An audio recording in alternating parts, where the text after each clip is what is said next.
Hi friends, hello. ನೋಡಿ, ಇವತ್ತು ನಾನು ನಿಮಗೆ ಹಲಸಿನ ಸೊಳೆ ಇದೆ ಅಲ್ವಾ, ಅಂದರೆ ಇದು ಕಾಯಿ ಹಣ್ಣಾಗಿಲ್ಲ, ಸ್ವಲ್ಪನೂ ಕೂಡ ಸಿಹಿ ಕೂಡ ಇಲ್ಲ. ಇದು ಆ ಥರ ಅಂತ ಕಾಯಿ ಇರುತ್ತೆ ಅಲ್ವಾ, ಅದರಲ್ಲಿ ನಾವು ಪಲ್ಯ ಮಾಡೋದನ್ನು ಹೇಳ್ಕೊಡ್ತೀನಿ. ಹುಡಿ ಪಲ್ಯ ತುಂಬ ಚೆನ್ನಾಗಿರುತ್ತೆ. ನೋಡಿ, ನಾನಿಲ್ಲಿ ಒಂದು ಪಾತ್ರೆಯನ್ನು ಇಟ್ಕೊಂಡಿದ್ದೀನಿ. ಇದಕ್ಕೆ ಸ್ವಲ್ಪ ಕೊಬ್ಬರಿ ಎಣ್ಣೆಯನ್ನು ಹಾಕ್ಕೊಳ್ತೀನಿ. ನಾನು ಕೊಬ್ಬರಿ ಎಣ್ಣೆನ ಯೂಸ್ ಮಾಡಿ, ತುಂಬ ಚೆನ್ನಾಗಿ ಬರುತ್ತೆ. ಈಗ ಕೊಬ್ಬರಿ ಎಣ್ಣೆ ಹಾಕಿದ್ದೀನಲ್ವಾ, ಈಗ ಸ್ವಲ್ಪ ಸಾಸಿವೆಯನ್ನು ಹಾಕ್ಕೊಳ್ತೀನಿ. ನೋಡಿ, ಈಗ ಸಾಸಿವೆ ಇದೆಲ್ಲ ಸಿಡಿತಾ ಇದೆ. ಇವಾಗ ನಾನು ಒಂದು 3ರಿಂದ 4 ಬೆಳ್ಳುಳ್ಳಿಯನ್ನು ಜಜ್ಜಿ ಹಾಕಿ ಚೆನ್ನಾಗಿರುತ್ತೆ. ಇದೇ ಎರಡು ಈ ಪಲ್ಯಕ್ಕೆ ಒಳ್ಳೆ ಫ್ಲೇವರ್ ಕೊಡೋದು, ಸಾಸಿವೆ ಮತ್ತು ಬೆಳ್ಳುಳ್ಳಿ ಇದೆ ಅಲ್ವಾ ಅದು. ಇದನ್ನು ಸ್ವಲ್ಪ ಕಂದು ಬಣ್ಣಕ್ಕೆ ಬಂದ ತಕ್ಷಣ ನಾನಿಲ್ಲಿ 2 ಚಿಕ್ಕ ಈರುಳ್ಳಿಯನ್ನು ತಗೊಂಡಿದ್ದೀನಿ. ಈ ಈರುಳ್ಳಿಯನ್ನು ಈಗ ಚೆನ್ನಾಗಿ ಒಮ್ಮೆ ಫ್ರೈ ಮಾಡ್ಕೊಳ್ಳೋಣ ಈ ಆಯಿಲ್ ಜೊತೆಗೇನೆ.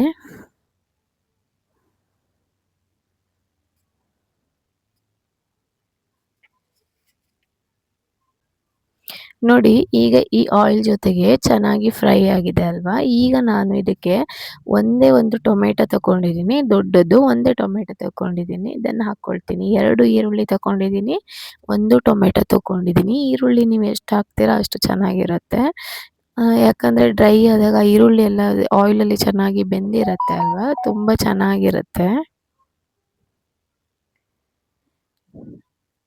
ನೋಡಿ, ಇದೀಗ ಟೊಮೆಟೊ ಕೂಡ ಸ್ವಲ್ಪ ಲೈಟಾಗಿ ಆಯಿಲಲ್ಲೇ ಫ್ರೈ ಆಗಲಿಕ್ಕೆ ಬಿಡೋಣ. ಯಾಕಂದರೆ ಟೊಮೆಟೊ ಮೊದಲಿಗೆ ಸ್ಮ್ಯಾಶ್ ಮಾಡ್ಕೊಳ್ಳಿ.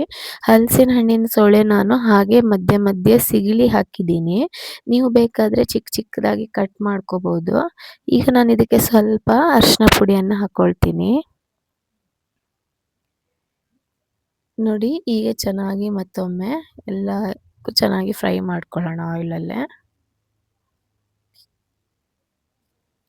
ನೋಡಿ, ಇದಿಷ್ಟು ಫ್ರೈ ಆದರೆ ಸಾಕು. ಈಗ ಹಲಸಿನ ಹಣ್ಣಿನ ಸೊಳೆ ಇದೆ ಅಲ್ವಾ, ಅದನ್ನ ಹಾಕ್ಕೊಳ್ಳೋಣ. ನೋಡಿ, ಇಲ್ಲಿ ಹಾಕ್ಕೊಂಡಿದ್ದೀನಿ. ಇದು ತುಂಬ ಏನೂ ಇಲ್ಲ, ಸ್ವಲ್ಪ ಇತ್ತು. ನನಗೆ ತೋರಿಸೋಣ ನಿಮಗೂ ಕೂಡ ಚೆನ್ನಾಗಿರುತ್ತಲ್ಲ ಅಂತ ಹೇಳಿ ವಿಡಿಯೋ ಮಾಡಿದೆ. ನೋಡಿ, ಇಲ್ಲಿ ಎಷ್ಟು ಇದು ಏನಲ್ಲಿ ಮೊದಲಿಗೆ ಆಯಿಲಲ್ಲೇ ಚೆನ್ನಾಗಿ ಫ್ರೈ ಮಾಡ್ಕೊಳ್ಳಿ. ಮೊದಲಿಗೆನೆ ನೀರು ಹಾಕಲಿಕ್ಕೆ ಹೋಗಬೇಡಿ. ಇದು ಬೆಂದ್ಮೇಲೆ ಇದ್ರದ್ದು ಕಲರ್ ಚೇಂಜ್ ಆಗುತ್ತೆ, ಗೊತ್ತಾಗುತ್ತೆ ಆವಾಗಲೇ. ಹಲಸಿನ ಹಣ್ಣಿನ ಸೊಳೆ ಇದೆ ಅಲ್ವಾ, ಅದು ಬೆಂದಿದೆ ಅಂತ. ಚಿಕ್ಕ ಪೀಸ್ ಮಾಡಿಕೊಂಡ್ರೆ ನಿಮಗೆ ತುಂಬ ಬೇಗನೆ ಆಗುತ್ತೆ.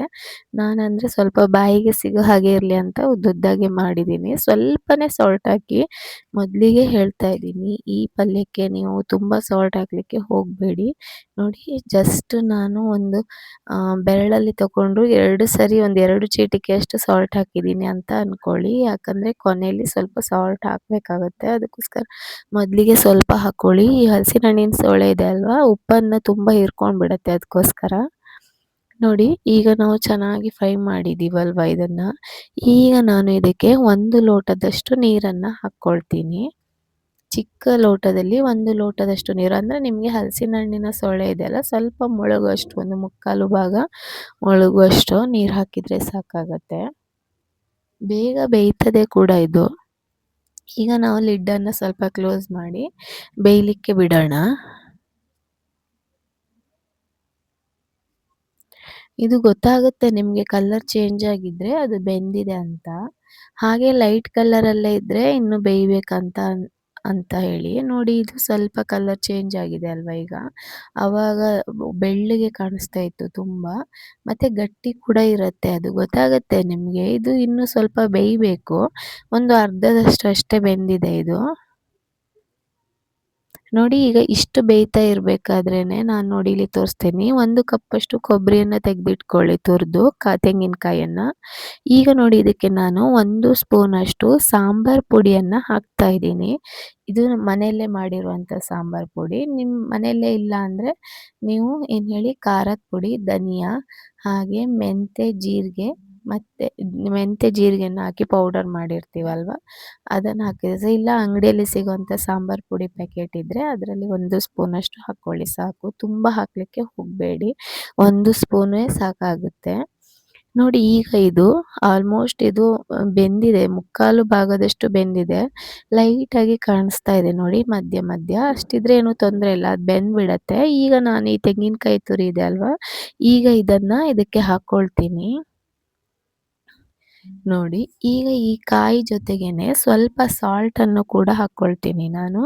ತುಂಬ ಹಾಕಲ್ಲ, ಸ್ವಲ್ಪ ಲೈಟಾಗಿ ಆ ತೆಂಗಿನಕಾಯಿದು ಇದಕ್ಕೆ ತಾಗುವಷ್ಟು ಸ್ವಲ್ಪ ಸಾಲ್ಟನ್ನು ಹಾಕ್ಕೊಳ್ತೀನಿ. ಯಾಕಂದರೆ ಮೊದಲಿಗೆ ಕೂಡ ಸಾಲ್ಟ್ ಹಾಕಿದ್ರಿಂದ ಸಾಲ್ಟನ್ನು ಮಾತ್ರ ನೀವು ನೋಡಿನೇ ಹಾಕ್ಕೊಳ್ಳಿ. ಯಾಕಂದರೆ ತುಂಬ ಉಪ್ಪಾದರೆ ಮತ್ತೆ ಪಲ್ಯನೇ ಹಾಳಾಗ್ಬಿಡತ್ತೆ. ಅದಕ್ಕೋಸ್ಕರ. ಹಾಗೆ ಫ್ರೆಂಡ್ಸ್, ಯಾರೆಲ್ಲ ವಿಡಿಯೋ ನೋಡ್ತಿದ್ದೀರಾ ಒಂದು ಲೈಕ್ ಮತ್ತು ಸಬ್ಸ್ಕ್ರೈಬ್ ಮಾಡ್ಕೊಳ್ಳಿ. ಹಾಗೆ ಸಪೋರ್ಟ್ ಮಾಡಿ. ನೋಡಿ, ಇದೀಗ ಚೆನ್ನಾಗಿ ಮಿಕ್ಸ್ ಮಾಡ್ಕೊಳ್ಳಿ. ಈ ಥರ ಮಿಕ್ಸ್ ಮಾಡ್ಕೊಳ್ಳಿ ಫುಲ್ ಎಲ್ಲ ಪಲ್ಯಕ್ಕೂ ಕೂಡ.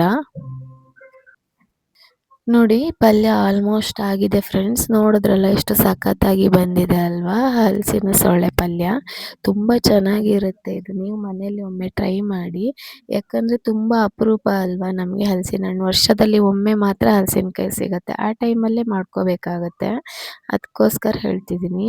ಊಟಕ್ಕಂತೂ ತುಂಬ ಚೆನ್ನಾಗಿರುತ್ತೆ. ಆ ಬೆಳ್ಳುಳ್ಳಿ ಸಾಸಿವೆ ಹಾಕಿರ್ತೀವಲ್ವ ಅದ್ರ ಜೊತೆಗೆ, ಅದಂತೂ ಒಳ್ಳೆ ಫ್ಲೇವರ್ ಕೊಡುತ್ತೆ. ಹಲಸಿನ ಸೊಳ್ಳೆನೂ ಬೆಂದಾಗ ಥರ ಸಾಫ್ಟಾಗಿರುತ್ತೆ. ತುಂಬ ಚೆನ್ನಾಗಿರುತ್ತೆ. ನಿಮಗೆ ಒಂದು ಪ್ಲೇಟಲ್ಲಿ ಹಾಕಿ ತೋರಿಸ್ತೀನಿ ನೋಡಿ.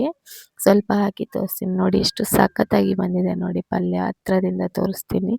ತುಂಬ ಚೆನ್ನಾಗಿರುತ್ತೆ. ನೀವು ಮನೆಯಲ್ಲಿ ಒಮ್ಮೆ ಟ್ರೈ ಮಾಡಿ ಹೇಗೆ ಬಂದಿದೆ ಅಂತ ಹೇಳಿ ಕಾಮೆಂಟ್ಸ್ ಹಾಕಿ. ಲೈಕ್ ಮತ್ತು ಸಬ್ಸ್ಕ್ರೈಬ್ ಮಾಡ್ಕೊಳ್ಳಿ. Thank you so much.